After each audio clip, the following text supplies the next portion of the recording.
You want to hear something crazy? I feel like people kind of talk to me a little funny just because I'm a mechanic. I don't understand why, but for some reason people like to get expressive when they're talking to me.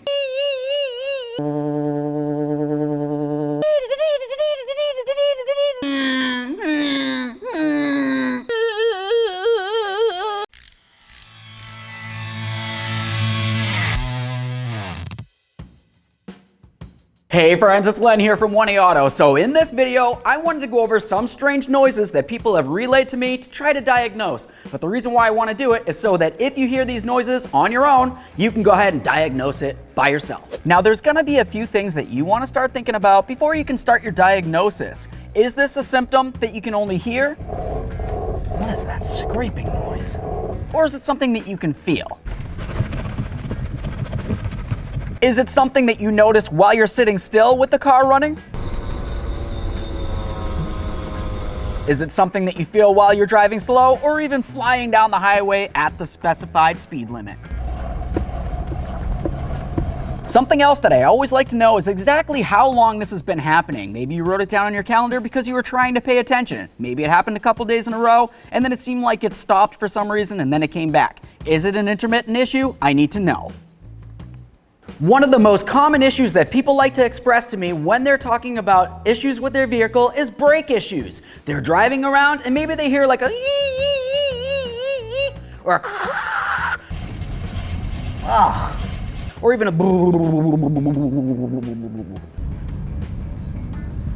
oh. To start diagnosing this, of course, you're going to want to take it for a road test. Once you do, the next thing you're going to want to do is get it up in the air so you have the wheels off the ground and just give them a little spin and see what you hear. There's a noise. The next thing you would do is remove the wheel so you can have a peek. Now, diagnosing brake noises can be a little bit tricky, but if it's like a high-pitched squealing noise as you're driving, typically it's going to come down to a couple of different things. Now you're going to have your little wear indicator that should be on your inboard pad. No, this isn't the one for this car, but it's one that you can physically see. This area right along here is called your wear indicator. You can see it kind of comes off a little bit and it heads over towards where the pad is. Essentially what that's supposed to do is let you know when the pads are worn too low. At approximately 2:30 seconds, it's a great time to go ahead and replace them before you're unsafe, and this is what's going to let you know. So if you hear that squealing noise while you're driving, potential cause right here. Other than that, on your caliper brackets themselves, there's going to be some tins that sit in between the pads and the brackets. A lot of times what happens on those is they're supposed to have like a little locking tab that holds them in place, but if the locking tabs are broken off or disformed in any way and the thing can move around a little bit, the tin itself might hit up against the rotor and that's going to cause a noise as well. Maybe you don't have that squealing noise. Maybe you've got a little bit more of like a deeper groany type sound coming from one of your wheels or multiple wheels while you're driving down the road. If that's the case, a lot of times it comes down to the backing plate. Now the backing plate is supposed to protect the backside of the rotor from any debris making its way up inside there. But if something did make its way up inside there, like maybe you're doing a little bit of off-roading or doing something a little fun, maybe something kicked up inside there, like a rock of some sort or even a stick, and that's causing like that noise. Or maybe you were doing some work on the front end here, you put the rotors on, you did everything you needed to do, but you kind of misplaced this backing plate a little bit. It's kind of a little bit disaligned. Maybe it's bent in some way. You hit it with a hammer, give it a couple loving bonks, and now it's hitting up against the rotor while you're driving. Or maybe you didn't pay any attention to that wear indicator, you don't mind the high-pitched squeal, and you kept driving because you want to save a couple bucks. At that point, this happened to your pad, you've only got metal, riding directly on metal, and every time you go ahead and step on that brake, or even while you're driving and this is hitting, you're going to hear that noise. So now we're going to talk about the noise, which typically happens while you're trying to brake. Now this is something that's called a brake pulsation. Why would your brakes pulsate? Generally it's because you went ahead and you overheated them. How do you do that? You're trying to slow down and you're just riding those brakes. Essentially you're keeping pressure on those brake pads right up against the rotor. The friction's creating heat, and of course heat is going to make things expand and contract overall. When that happens, you could end up finding out that you have a brake pulsation after you're trying to get off the highway on one of those long exits. So here's a good indicator of what some of those heat spots might look like. You can see that there's a lot of different areas on this braking surface that look a lot different than other areas. These are considered hard spots or hot spots, and every time that this rotor heats up, these are going to kind of rise up a little bit, and you're going to feel that in your brake pedal or even in your steering wheel, depending on if it's in the front or the rear. Or maybe you're doing something with your brakes and you accidentally gave it a couple bonks on the braking surface. Diagnosing brake pulsations can be a little bit tricky, but overall, if when you're stepping on the brake, you feel it in your steering wheel like this, it generally means that you're having an issue with your front brake rotors, whether they're warped a little bit from overheating, or maybe they were even damaged because you were working around this area and you gave it a loving bonk. But if you're driving down the road and you step on that brake pedal and it doesn't really feel like your steering wheel shaking, but you definitely have like a shake coming through the passenger compartment, usually that's coming from the rear brakes. Why would you have an issue with the rear brakes? Overall, it's because most of your braking is going to come from the front. The rear is more for stability, so they're not really doing as much work. After the rotors have been sitting for a little while, you might get a little bit of a buildup on there or something the like that's on the braking surface. And once that's on there, it's kind of hard to get it off. Like I said, those rear brakes aren't squeezing necessarily as hard or as much as the front brakes. So it's less likely to have a brake pulsation coming from the rear rather than the front, unless of course your vehicle's been sitting for a long period of time, it has some buildup on that rear rotor like I said, or maybe you have a mechanical issue back there, like maybe a slider sticking or even a brake piston. Now there's a lot of different things that I can go over that involve brakes, but I kind of want to hear from you, so leave it in the comment section if you have any experience, or maybe somebody gave you like a weird noise like ee or blah, blah, blah, blah, blah, or anything the like. Put it in the comment section. Let's get on to the next thing. Is essentially the next noise that we're going to talk about, and that comes down to a wheel bearing. The wheel bearings are going to be located behind all four wheels behind your brake rotors. Now, if somebody comes at me with this noise and I'm trying to figure out what it is they're saying, obviously what I'm kind of determining is they're kind of giving me a little bit of a humming noise. Humming usually comes from a wheel bearing, but I would want to road test and diagnose the issue myself. What I'm going to do on this road test is just essentially see where or when the noise tends to happen. Does it happen when I'm rapidly accelerating or even maintaining a high speed? The noise seems like it gradually gets louder and then just stays as like a loud hum. Or maybe I'm driving down the road, I don't really hear very much, I start swaying to the left a little bit, I don't really hear too much noise. I go ahead and I turn it a little bit to the right, putting all the weight on that left side bearing, or loading that bearing. All of a sudden, the noise gets louder. I start hearing the humming coming in through my left ear. That's telling me that the bearing that's loaded, which is the left side while I'm turning right, is more than likely the issue.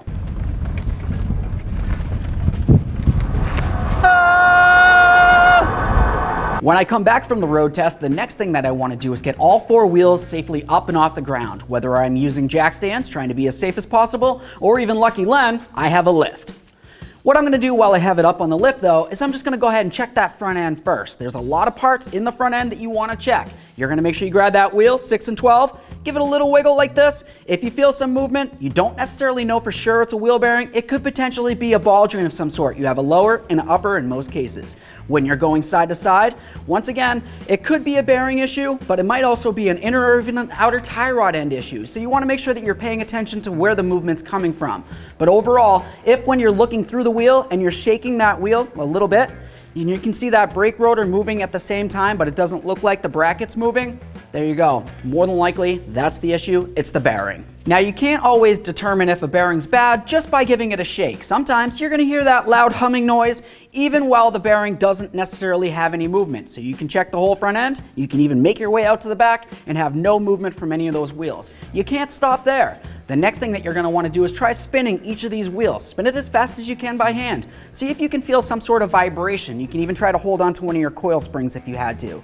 If while holding that coil spring, you're spinning the wheel like this and you can feel a little coming through it, that's telling you that you have a bad bearing right there. A lot of times, people aren't going to necessarily be able to spin their wheels fast enough and be able to hold on to something to be able to tell if there's a vibration noise coming, especially if it's just a light vibration.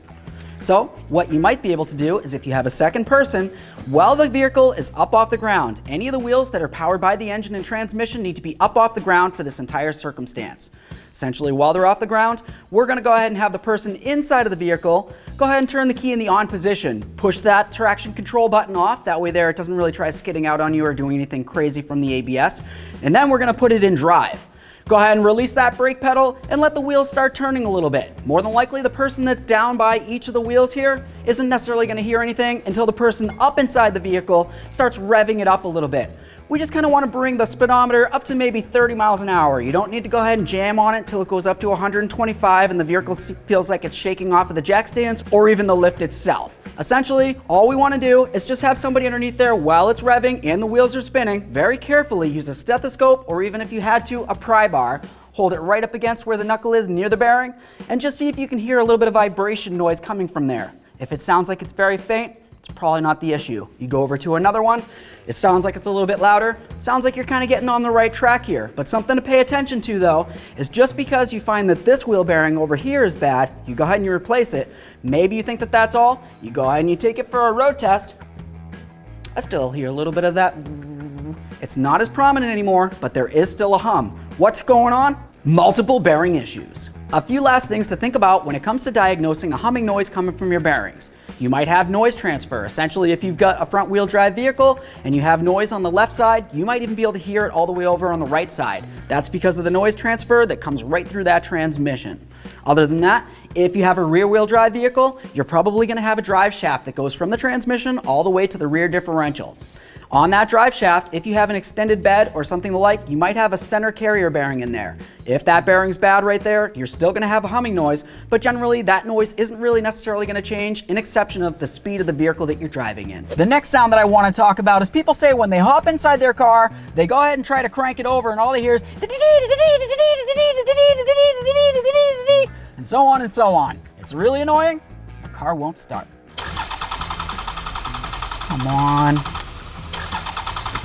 Unbelievable. That sound that you were hearing was the engine starting to try to turn over, but it was starving from something. Overall, the engine needs a couple basic things. It's gonna need some air, it's gonna need some fuel, it's gonna need compression, and of course, spark. Overall, if your car isn't starting, that's something that you're gonna need to diagnose. There's a whole diagnosis process that you can go for that, but that's gonna make this a really long video. For me personally, in this instance, this is actually gonna happen pretty much right after you happen to gas up. Commonly, people like to go very low on their gas gauge there. They're just going to keep driving it because they don't want to go hit up that gas pump and go ahead and pay the $5 a gallon or however much you're paying. They just keep waiting and waiting and waiting until they're pretty much sitting on E. Well, the gasoline that's sitting inside of your tank is supposed to be able to cool down your fuel pump. If the fuel pump was to overheat because you were driving it for an extended period of time without being cooled, it could potentially get damaged on the inside. Generally, when the fuel pump fails, it's going to be after you just fill up your fuel tank. All right, let's see. Go ahead and crank it.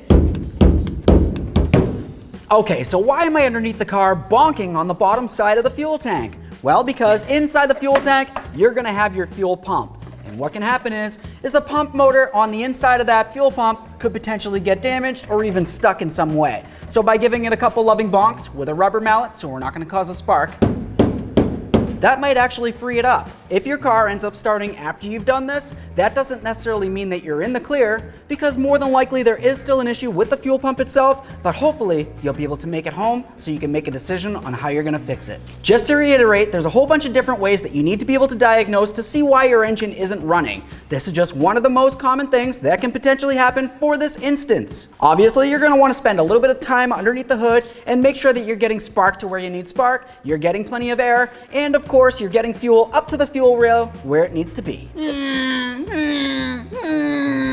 Now, the next problem comes down to a power steering pump whine. What the heck is that noise? Why would your power steering pump whine? I'm sure you saw my video on Quit Your Whining, and it involves a power steering pump and the hydraulic system. We used this car, we did a little torture test because we wanted to see what was going on. Something's always going on with this car.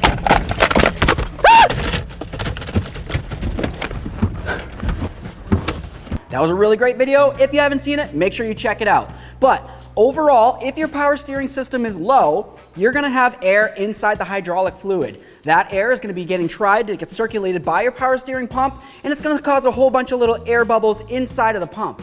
That's gonna cause turbulence, and the fins that are on the inside, or the vanes that are on the inside, might start grinding into things that they shouldn't be doing. So why might you have air inside your power steering system? Well, certain things can happen where maybe you develop a leak. You're gonna have the power steering pump, you're gonna have some lines that lead from that pump down to your power steering rack, and then of course back again, and there might be other things included, such as maybe a cooler of some sort.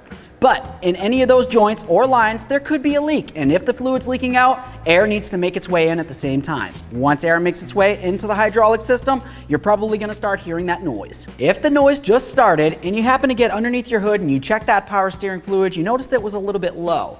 Obviously, you'd want to take a peek around and make sure you don't have any leaks. The next thing that I would want to do is go ahead and bleed out the system, or even better than that, I would want to flush out the system with the manufacturer's specified fluid. That's going to help ensure that there's no contaminants inside the power steering system, and of course, make sure it's full of fresh fluid. But if you've been driving around with it like this for a while because you really don't mind the noise, you just don't have time to get around to it, you're a busy person just like all the rest of us, you've been driving like that, you could have potentially caused some serious damage to your power steering system, more specifically the pump itself. And if that's the case, now you have to replace the power steering pump. You need to make sure you flush out your entire power steering system just in case there's any sort of debris in there. And then of course, like I said before, refill it with the manufacturer's specified fluid. Oh boy, stick with me here. I've got one more for you. This one's kind of more of like a noise. And when this happens, it's when a customer is putting down their window. There can be several causes for this noise. Of course, it's going to have to do with your window going up and down. What could be making this noise? You have some window channels. There's some that are right out in the open that you can fairly easily see, and then there's going to be others that are located inside the door down along the channel right here. Also, you're going to have a window regulator located inside here. That's going to have a motor hooked up to it, and essentially it's going to kind of go like this. It's going to have some pivot points, and it's going to make your window go up and down. If there's an issue with lubricity inside these channels, or even on the window regulator itself, you could start hearing a little bit of a squeal noise, especially if there's some sort of debris clogging up the area. You might also have an issue where something just isn't lined up right. On this one in particular, the door panel's just hanging right off of here. That's no good. The easiest fix for this, of course, would be to try to clean down the things that you can physically get to. The outside of this window is absolutely filthy. Could it potentially be hitting up against this seal and causing a little bit of a squeal? Of course it could. Also inside these channels coming up along here, we want to make sure that that's clean and free of all debris. If anything's inside there, once again, it could be binding up a little bit and causing that squeal. After I get everything cleaned down, or at least as much as I can see, I'm going to go ahead and test it. If the noise goes away, good for me. If it doesn't, just go ahead and tear off that door panel and have a look at what's going on inside. Okay friends, so now you know what it's like when people try to talk to their mechanic. I get all sorts of weird noises coming at me and I have to try to diagnose and figure out what exactly they are. Typically, I like to do the diagnosis of my own. I just kind of listen to what they're saying. I kind of get a little bit of a grasp, and then I just kind of make my own way. If I have to take it for a road test, I take it for a road test, and I can pinpoint where the issue is. I hope you liked the video. I hope it helped you out. If you think it's something that can help somebody else, go ahead and share it with them. That would mean everything to me. Aside from that, if you like the video or love the video, go ahead and smash on that like button for me. It would mean the world. While you're at it, go ahead and subscribe and ring the bell. That way there you and all of your friends can be kept up with all of our latest content. Thanks. So I've got a quick short story for it. Quick short story. But I kind of just like to have a starting point of where to start. What? Apparently it's not very easy to make a squeal. Okay, here we go. This is going to be the time. This is the one. The next sound that I want to talk to you about is maybe somebody goes head. Vehicle.